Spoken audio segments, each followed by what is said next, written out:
welcome to another episode of What Do You Know About Sports? Gary Jeffries to my left, Lance Roberts to my right. And this is our fourth show as we continue to do these every week. This is December the 12th, 2023, just to give you an idea of what our time situation is here. Just in case one of these topics doesn't age very well, we just want you to know that it's December the 12th. 2023 today. And fellas, we're just going to change up our format a little bit here. In the past, we've gone 3 topics. Today, we're going to go 6 and keep the topics a little bit shorter in the past. And hopefully that works for everybody. But how's everybody doing? How was your week, guys? That was doing good. Great. Yeah, doing great, Rand. All right. Well, we'll start off here. And Gary, you wanted to bring this topic up. And you were wondering about the Leafs defense. And you mentioned this in a show a couple of weeks ago about your concerns. And you were wondering, should the Leafs trade one of their big 4, their top 4 forwards, Mathews, Nylander, Marner, or Taveras, for a blue chip defenseman? And what are your thoughts on that? Well, my answer is definitely yes. I think that I think they need to do that.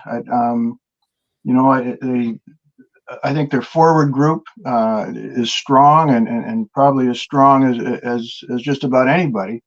But the back end certainly isn't. They've been getting by. I think in the last 6 games they've got points, and brought a couple of 3 kids up from the Marlies, and they've done a good job. But I think, to go deep into the playoffs, I don't think you can go into the playoffs with the group they have right now. Liljegren and Giordano are hurt, and will come back. But I still don't think that D core is enough, regardless. So I would trade one of those 4 kids. They're not going to trade Mathews. They're not going to trade Taveras. So I think it comes down to really Nylander and Marner. And I just have a bias there. I've been a Marner fan since he played in London. I wouldn't want to give the kid up. Nylander, 5 years ago when he was a free agent, I thought that's when they should have got rid of him and traded him and bolstered that defense back then. And so we went through 5 years of Nylander and up and down, and he'd play well for 2 or 3 games, and then he'd disappear for a week. The Nylander we're getting right now is the best version, and arguably he's been the best player on the team thus far. So, so as I say, I think it comes down to one of those 2 kids. And I said I'm a Marner fan, so I'd trade Willie. I think Tanev is the guy that they're hoping to land. He's the one that I certainly heard thrown around the most in Calgary. He got hurt last night, so I don't know how serious that is. But I've heard deals with Calgary that would include Tanev and Hanifin and Lindholm, the three kids that are free agents over there, and possibly a Nylander, Brody, and some picks as a possibility. I think I'd make that one. I'd make that one myself. But anyhow, in answer to that question, I think that they're going to have to move somebody to get better in the back end. I think that'd be a tough thing right now to trade one of those 4, because I think the hardest part they're having with that is that's quite a lot of chemistry that you're going to have to dig into. I mean, there's lots of things we don't know about how that locker room works and how, their team works together. And those 4 are pretty well their pillars in that dressing room and on that team. And to trade one of them right now, it would be, I think it would be something that could, unless it, for a strong defenseman would work, but it'd have to be a pretty good deal to take one of those 4 out of that lineup, because they've been together a long time, and that's the core that they want to win with, to win the cup. Those 4 want to win that cup together. Yeah. And I think breaking that up, I don't know how that would work dynamically for the Leafs. Yeah. My only point there would be they've been together now for 6 or 7 years and they haven't won. And I don't see anything different right now.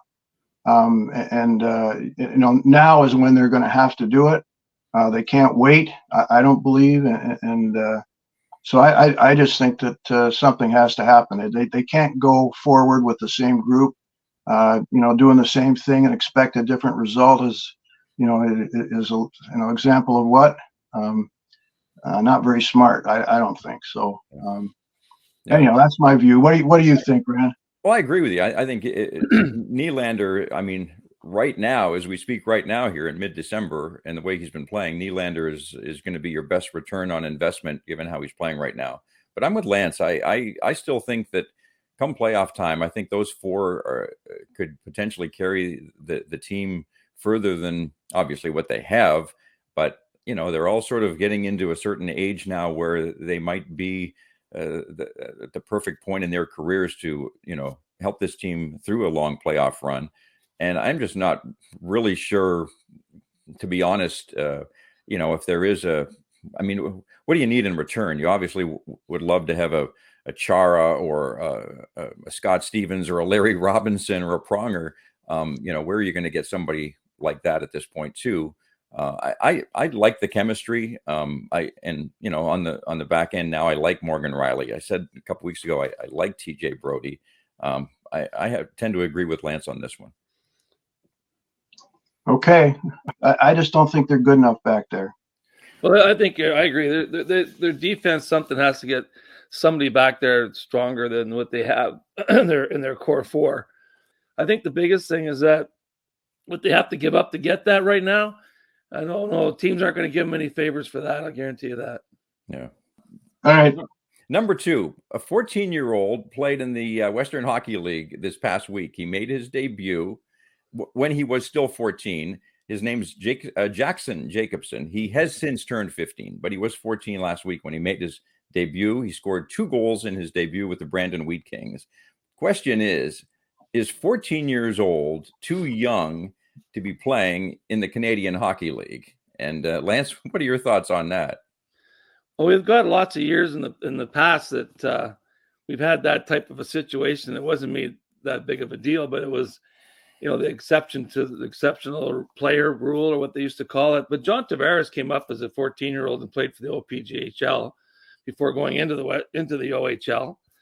Some have success like John did, but then there's Glenn Goodall, who was playing in Seattle when I was even still there. He came up as a 14-year-old, spent 6 years in the Western Hockey League, and never saw NHL ice after that. And he was drafted by the Detroit Red Wings. So, and he played in Adirondack, and then he ended up going to Europe and that type of thing.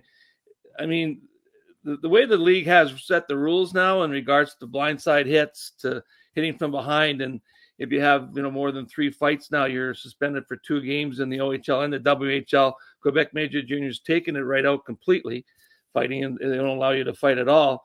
It gives players at that age and that talent, like you look at Connor Bedard, and size, that they can maybe be able to play at that level and play safely, and be they're not going to be taken out or hurt in that regard, like we had in some situations, some pretty serious injuries for younger players. But the game is changing, and the players are more, and I just watched 2 unbelievable hockey games this past Friday, Saturday, between Kitchener and Brantford. And I was in the booth for the video, and the hockey is changing dramatically in the sense of skill, skating. The physical play is there in certain situations, and it's, they do hit still. They do give, and the body checks are probably harder because of the speed they're going at. But those 2 games this weekend, you can't find better hockey. It was just pure up and down. They played hard. Brantford was up in the first game 5-1. Kitchener came back, won 6-5. The game the next night, it was 4-1 for Kitchener. They came back and won 5-4. In fact, in Brantford, the place went nuts. It was exciting stuff. So I think that the fact of a 14-year-old, if he can have the ability to play at that level, has the skill. Like they have other ones that are coming into the Western Hockey League. One out of the Yukon that's playing in, I believe, Medicine Hat. and they're able to play at that level, I think they have a chance. I just think it's a little too young to myself. I mean, you know, I've got a kid right now who's 15. I just can't imagine again the superb talent. And I don't honestly know if this Jaxon Jacobson is a superb talent. I mean, he scored twice. I don't know anything about him. He's not a big kid. And apparently, for what it's worth, his dad has some connections with the city of Brandon and the hockey team. So that might have had a role in him, you know, getting a chance to play as well. I don't know if he's another Taveras or McDavid or Aaron Ekblad or Michael Misa.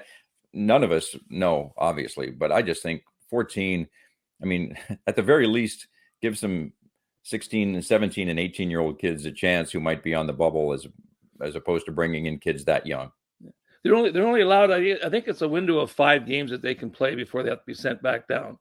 And that's they turn 15 in that process, like that young fellow turned 15. So yeah.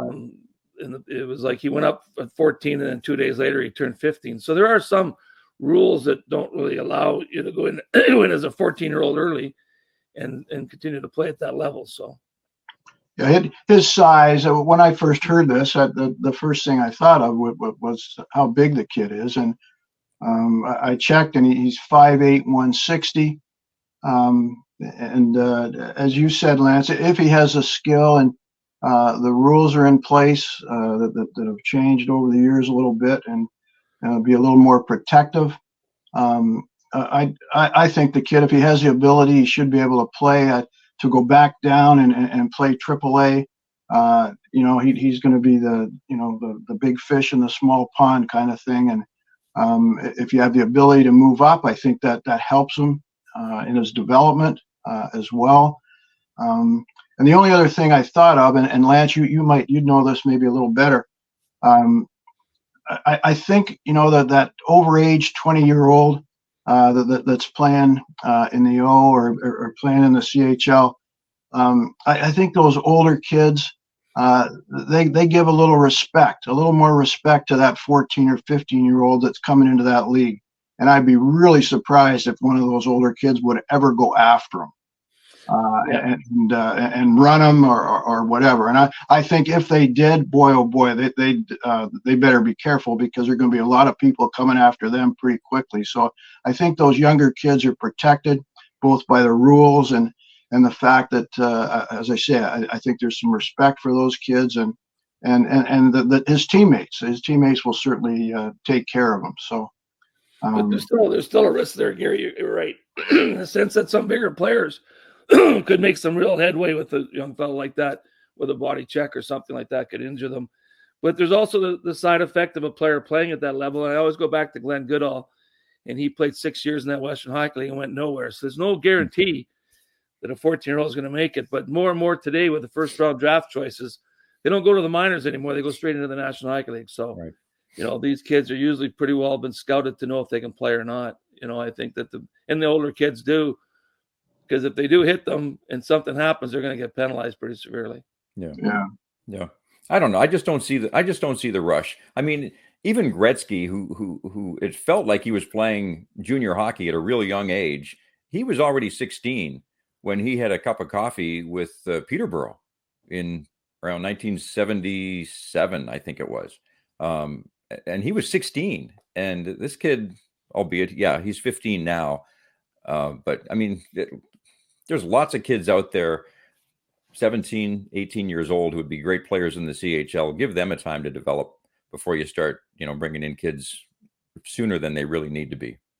Yeah, there's some rush there. Sometimes it's not necessary. Yeah. All right. Very good. Let's move on. This was a crazy weekend this past weekend, as mainstream and social media were going a bit crazy over Shohei Ohtani and supposedly being in an airplane and on his way to Toronto, and it never happened. He did not sign with the Blue Jays, as we all know. He signed with the Dodgers, $700 million for 10 years. In the long run, though, and I know Jays fans are disappointed, I know. In the long run, over what would have been a 10-year contract, was him not going to Toronto a good thing for the Jays or a bad thing for the Jays? Gary? I think it's a good thing. I was as disappointed as anyone. I think that the hype was so loud, and we were looking for the kid to come to Toronto and be our legitimate superstar. But the $700 million, I think we can take that money or take a good part of that money if we were in that ballpark. And we can fill out our roster with a number of good players, and probably have a better team in the long run than what we would have had by just adding Ohtani. And the thing that would have concerned me the most, in 2018, Ohtani had Tommy John surgery.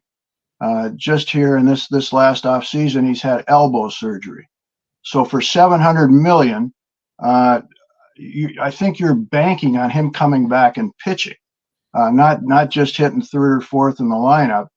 And there's absolutely no guarantee that he's going to come back and be the same pitcher he was before these surgeries.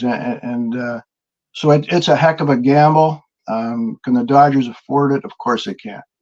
And I think Rogers could afford it here in Toronto too. But I think in the long run for the ball club, we can go out now, and we've got to make some decisions with some of our free agents, Merriweather and Belt and Kiermaier, Chapman at third base. Are we going to re-sign any of those kids? Or are we going to let them go? And if we let them go, who are we going to replace them with? And so we got to get out there in that free agent market and bring in some kids who can play and augment the group that we've got. So I guess the answer for me is, I think it's a good thing that we missed out. Well, I think that the Ohtani thing, when it comes down to it, it's like, you look at the fact that he's going to be a designated hitter the whole year, basically. It's all about the money he's going to make off the field from endorsements for the teams and the commercialization of it for the teams, and that I don't know if the Jays were even really seriously in the running for Ohtani, but I mean, if he comes to Toronto, it's going to be about how much they can get for merchandising and all the commercial side of things for what they do for endorsing players. I think some of that was what these contracts are about these days, is how much do they get in return for how much they'll make off in regards to marketing and all that. So for the Jays, I don't know if getting him as just a designated hitter would help. Maybe bring some runs in, because that's their biggest problem from the past season, is bringing in runners on base was terrible. But I think that they have the players there to do that, and I don't know if Ohtani would have made that big a difference for the Toronto Blue Jays to go towards the World Series. Personally, I think it would just be about the money he can make for marketing. Yeah, I agree. And the thing is, come opening day, he will be just a few months shy of 30 years old. If he were 23 or 24, a 10-year contract would be a different thing. But I mean, he's going to be, I hate to say it, over the hill midway through this 10-year contract. 35, 36 years old, he's going to be, still lots of time left on that contract. I think if the Jays had grabbed that contract and had signed him, I can almost guarantee that Toronto fans would be just screaming what a bad deal it was in about 5 years from now. And I like you said, Gary, you just saved $700 million on Ohtani. Use that money on 3 or 4 other terrific players that can help put you over the top, that are going to help you a lot in the next 2, 3, 4 years. And I think that's going to be money much better spent than Ohtani would have been. Yeah, the time invested, unfortunately, in this process, and then not getting him, it cost us at an opportunity of a guy that I would have loved to have seen him get, and that's Soto, that went to the Yankees. I don't know what he got, but it wasn't that kind of number that Ohtani did. So we missed out on him. But there's still some good kids out there. This Cody Bellinger is somebody that I know they're interested in, and had a big year again last year. And there's a kid in Miami, Soler, the third baseman, hit 36 home runs last year, and these kids are available. So I think we can get better, as I said a little bit earlier, if we go out and sign some of these people and be much better off. Yeah. And again, to the point, I think Soto is all of what, about maybe 23, 24 years old? 25. 25. Okay. Yeah. Still, there's still a lot more mileage left in him than Ohtani, for sure. Yeah. Does it seem like it's always the same teams that we're always going for those big money players? It's always New York and LA, and then Toronto was, sniffing around. But you don't hear from a lot of other teams in the league that are even like, and they're the ones that win the World Series at the end of the day, kind of thing. You don't hear about, the Houston Astros or the Arizona Diamondbacks or anybody pitching big bucks at some of these players. So it's kind of interesting to me that if he was such a commodity, why were there not more teams involved in that whole process? It seems like there's only 3 teams. But yeah, that whole Yankees, Dodgers, buying winning teams debate has been going on forever, and it'll be going on forever. Yeah. Never changes. All right, guys, moving on. We're going to talk some football here. And unbeaten Florida State was left out of the running for the 4-team U.S. college football playoffs. New Year's Day is when those playoffs begin. Florida State was 13-0. They were undefeated. They didn't lose a game. But did the selection committee make the right call by leaving out a perfect 13-0 team? And I'm going to say that they made the right call. I mean, I know Florida State people are unhappy. I totally get it. But the bottom line is you want the 4 best teams in the playoffs. And Florida State was not one of those teams, given that they played in a weaker conference, given that their best quarterback is hurt and is done for the year. Their opponents this year, their 13 opponents, finished with a combined overall record of under 500. This was not a real strong team. You could make a case for Liberty University that also went 13-0. Liberty University isn't going to the playoffs either, and obviously shouldn't be. Florida State, yeah, it's an ACC school, but I think that the committee made the right choice in going with Alabama. You've got 4 real good teams now in Alabama against Michigan, Washington against Texas. You could have even made the argument that Georgia deserved to get in over Florida State or even Ohio State, given their strength of schedule. But I think that the committee made the right call. Sorry, Florida State, that's the way it is. You'll get in next year when they change the format and let 12 teams in. But what do you think? I know how big an Alabama fan you are, so let's preface your remarks with that. I think they made a mistake. It's the first time ever that a team's won, an undefeated team's won the championship and not advanced.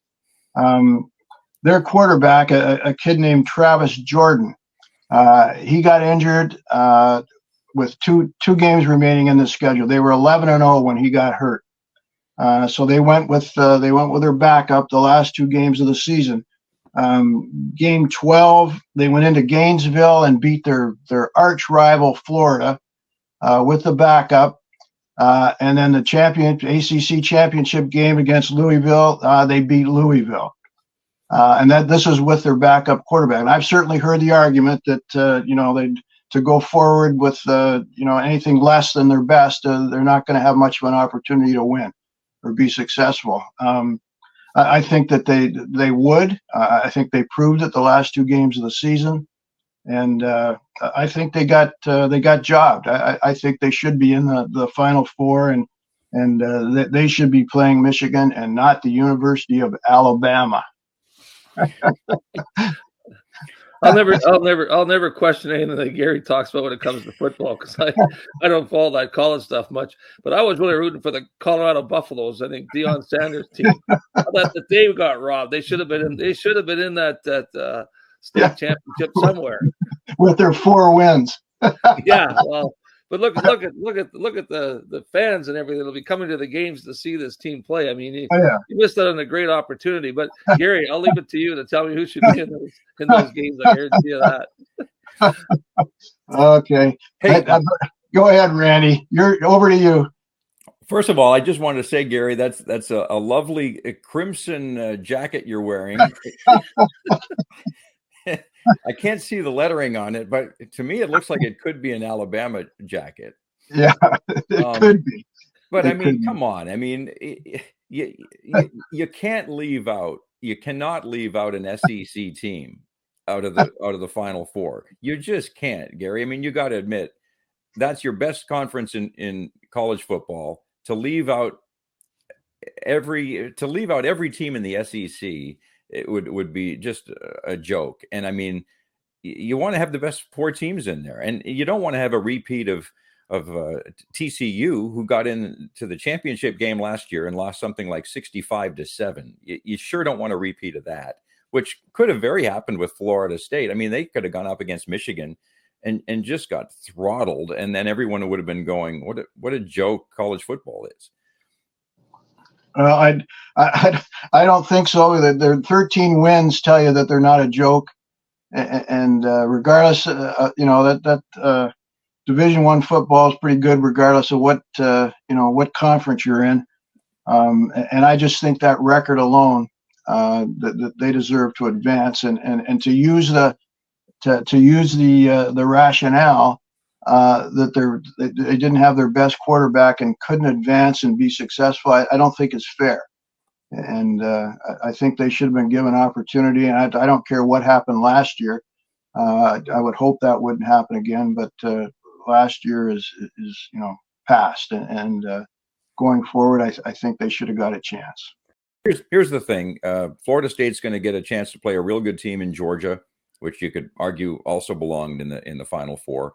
And, we'll see how that game goes. There's talk that a lot of top NFL prospects are going to sit the game out, which I hope doesn't happen. But we'll wait and see. But roll tide, Gary. Okay. All right, moving on. The Los Angeles Lakers won the NBA's first ever in-season tournament recently. LeBron James was the MVP. He averaged 26 plus points in 7 games. Question is, does winning an in-season tournament like this do anything to enhance LeBron's legacy? Does it give him an edge over, say, a Michael Jordan in the greatest of all time debate? What do you think, Gary? Well, it's something that Michael doesn't have. It's probably the only thing Michael doesn't have. So I think it has to go on to LeBron's resume, help maybe to a certain degree, but that's a tough one. Right now to say that one is the GOAT over the other, the camps are pretty split on that. Maybe probably more Michael people than LeBron. But LeBron, the thing about him, I think he's 38 years old, and to watch him play now, he's a long way from finished. Right now he's scored the most points in NBA history, and who knows where he's going to end up. Championships are always looked at, and Michael, I think it's 6-3 for Michael. MVPs, Michael leads in most of those categories. But who's to say, 3 or 4 years from now, if LeBron continues to play and waits for his son Bronny, which he said, he wants to one day play with him. and I just saw Bronny the other night making his first start for USC. So that's 3 or 4 years probably down the road, and so I think it's, as I said, it's something that LeBron now has that Michael doesn't, but I don't think it closes the gap that much. Not yet. I think he's got to do more, and he probably will. He probably will. He's an unbelievable talent, and good for him.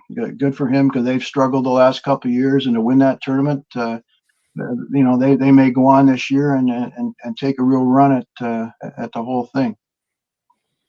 Well, I think his legacy is pretty well in place. I think he's done remarkable as a player in the NBA and through the world. I think there is some backlash on some things off the court that he's been involved with his shoes and what he was, having them made in China and stuff. But he is definitely one of the best basketball players we've ever seen on the planet, without a doubt. There are some players coming up that I see that are going to make a challenge for that. But the debate between him and Michael Jordan, that will go on forever, just like the debate between Wayne Gretzky and Mario Lemieux will continue to go on forever. And after McDavid does his thing in the league, they'll debate whether McDavid was a better player than Gretzky was, and all those types of things. And the thing that comes down to, they're different players. They play a different game, and they play tremendously well at a different game. Gretzky's game was different than Lemieux's game was, but they were both exceptionally gifted players, and they set records, and they did amazing things as players. And so you're always going to have that debate whether LeBron or Michael Jordan was a better player, or had more of an impact in the game of basketball. You've got Larry Bird in the mix once in a while in those conversations. And I mean, LeBron's legacy, I believe, is already been established as one of the best players ever played basketball in the NBA. He is one powerful man when he plays basketball, and he's still playing at a high level right now, which is remarkable. Yeah. I'll be honest, I didn't really know anything or much about this in-season tournament at all. Yeah. I didn't really follow it. To me, it was just sort of a tournament that was almost manufactured by the league to just create some interest in some early regular season games. It means really nothing to me. The championship game didn't even count toward the standings. Players all got $500,000 for winning, and I don't know that they really are going to put that on their resume. Maybe they will. I don't think it'll do anything to help LeBron's legacy, which certainly won't hurt, but I don't think it'll help. I saw a meme recently. It was interesting. We can talk about it in a future show sometime about the greatest NBA players. John Havlicek has almost a career, when you look at, championships and MVPs and scoring titles and everything. John Havlicek almost has a career comparable to LeBron. So there's all kinds of names you could throw out there. Well, it's interesting that in-season tournament, the final was played in Las Vegas. Does that tell you something? Yeah. What that was all about in some ways? I just say that, it was kind of something that they wanted to try to put. I was, listening about the fact that they're trying to get some interest into, generate some kind of marketing within that in-season tournament and, do something different. But the fact that they played the final in Las Vegas told me a lot. Yeah. Well, I think that as far as the tournament itself, it's similar to I think where they got the idea is they do it in Great Britain in soccer. And I think it's called the FA Cup, and it's big. It's really big over there. It was a gamble that the commissioner said you wanted to try this. I think initially there was a lot of skepticism from people from the outside and from players alike. But as the thing went along, these games, the players really took to them, and they competed hard. This wasn't a game 23 of a schedule of 82 games where we play hard the last 3 or 4 minutes of the game, and this was more like a real genuine playoff game. and they played hard in these games. And as it went further along, I think they really embraced this thing. And the semifinals, I watched them. Boy, they went at it. And the same in the final. And there was I guess the winning teams got $500,000 a piece. For those kids, I don't know how much, but that's pocket money probably for some of those guys. So I don't think it was necessarily the monetary gain if you win it. I think it was the competition they took to the thing, and I think it will continue to grow, and it'll become more important. Now that we've seen it once, I think next year there'll be more excitement for it. So I think it was a good thing. Yeah. Well, I mean, for what it's worth, it has been called a rousing success, is I think the one quote I saw. So good for the league. I mean, it's never a bad thing to have something that's successful happen to it. So no, they took a gamble. They took a gamble. I think that it could have fallen on its face, but it didn't. And so you're right. I think it is good for them. Yeah. All right. Well, Lance mentioned the Las Vegas angle to that tournament, which is actually a perfect segue into our final topic here. And it has to do with sports betting, which seems to be something that dominates broadcast coverage of pro sports these days. Sometimes, in my opinion, it often overshadows who wins and loses the game. But the question is, does sports betting good or bad for sports? Lance? Well, I mean, you have to define whether it's hurting, if it's hurting the sport or not. But I don't believe it's hurting the sports. Betting isn't hurting pro sports; it's hurting the people that are betting on pro sports. Yeah, I think there's some situations there for some people that don't, that have had, problems with addiction to betting and that. And I think the advertising that they do, they've taken away they've had some law now that you can't have celebrities do these commercials in certain, I think, some certain places and areas, trying to curb a little bit of that pull for people that want to bet and get involved in betting by sports celebrities. The fact that you got to watch a hockey game, in the middle of the game you see a thing pop up and say next goal, if you bet on it for either team, you make money off the bet or whatever, right? The biggest thing for me is that the betting is, I think it's something that people are doing in regards to, exciting for the game and watching the game. It brings more attention to making bets during the game, but I don't know if it's helping the sport or not, really. I think it's a horror, as you mentioned, Lance. It's a horrible temptation, and can become an addiction. It's like other addictions, and I don't know if we need it. It's too easy. It's right there, right on your phone, as you said, as you're watching the game. I'm going to bet on how many shots somebody's going to have during the course of the game, or it's nuts. And plus it's annoying to me. I just because I'm not interested in it. I don't want to see that stuff. I don't want to talk about that. I'd rather talk about the game and the players, and like we used to. This is something that's come in and it's new, and I just don't care for it.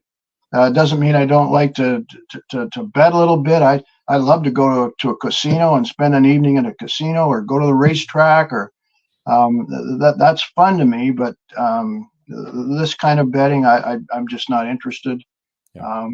And as I say, I worry about what it's going to do to some people. That it's too easy, too much of a temptation.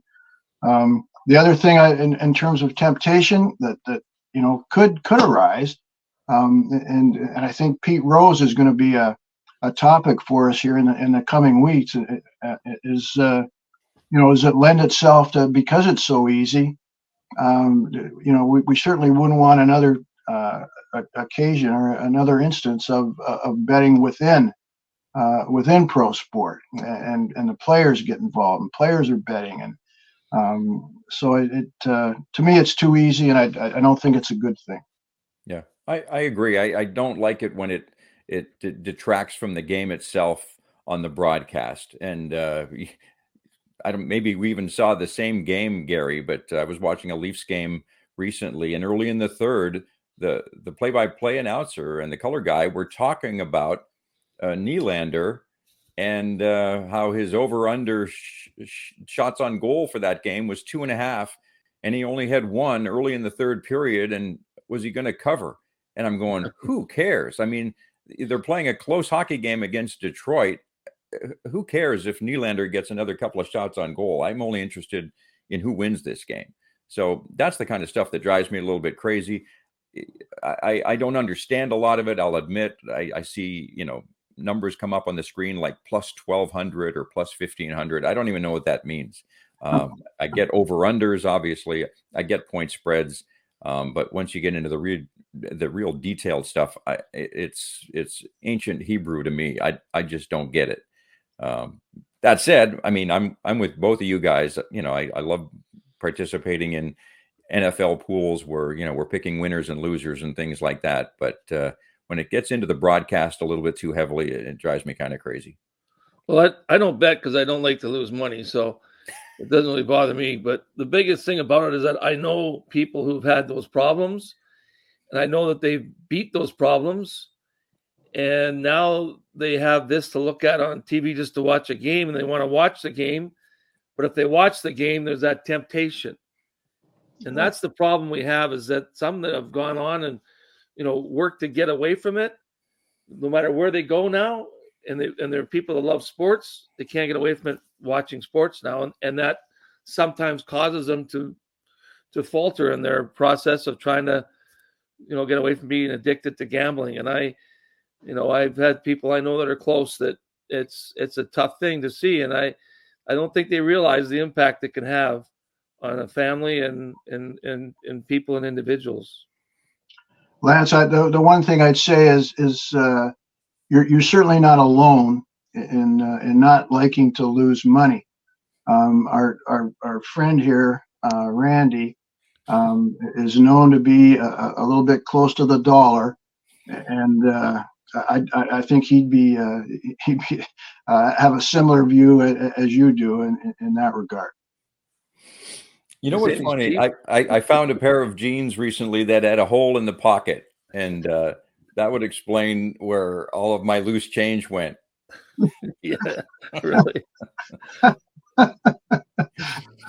All right, guys, listen, we're going to wrap this up. This has been great. We are pretty much out of time here. One thing I did want to mention, we've got an email address. If you want to get in touch with us regarding anything about this show, what do you know about sports? And we got an email. This is going back to a topic a couple of weeks ago. It reads, personally, I think Eye Candy Randy is a perfect name for Steinman. Just like too much candy, too much Randy gives me a headache and makes my stomach hurt. Cheryl wrote that, right? She sent it in. That's from a viewer named Tim, and I think I know Tim, so I'm not going to take it too personally. But I see where you're coming from, Tim. Yeah. But that said, if you'd like to get a hold of us, please reach out to us at the email address that you see there on the screen. So and please subscribe. Please subscribe to what do you know about sports, and share it if you enjoy it. Please share. We'd love to hear from you people that have watched thus far, and we hope to continue this because it's been a lot of fun.